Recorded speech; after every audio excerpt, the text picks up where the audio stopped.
Guys, இன்னைக்கு முக்கியமான ஒரு திட்டங்கள்லாம் பார்ப்போம்.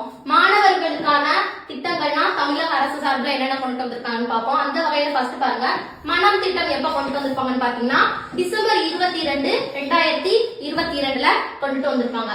அடுத்த திட்டம் பாருங்க, புன்னகை திட்டம்ங்கிறத எப்ப கொண்டுட்டு வந்திருப்பாங்கன்னு பாத்தீங்கன்னா மார்ச் 9, 2023ல புன்னகை திட்டம்ங்கிறத கொண்டுட்டு வந்திருப்பாங்க. அடுத்தது பாத்தீங்கன்னா இந்த விழுதுகள் அப்படிங்கிற திட்டம் எப்ப கொண்டு வந்திருப்பாங்கன்னு பாத்தீங்கன்னா 2024 ஜனவரி 9ல தான் இந்த விழுதுகள் திட்டம்ங்கிறத கொண்டு வந்திருப்பாங்க.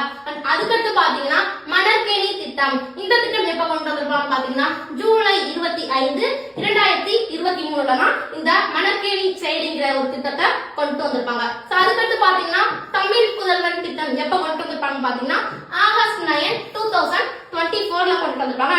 இப்போ உங்களுக்கான கேள்வி மக்களே, நான் முதல்வர் திட்டம் எப்ப கொண்டுட்டு வந்தாங்கன்னு தெரிஞ்சா நீங்க கமெண்ட் பண்ணிருங்க. இந்த மாதிரி இம்பார்ட்டன்ட் அப்டேட்ஸ்க்கு நம்மளோட சேனலை ஃபாலோ பண்ணிருங்க. பாய் மக்களே.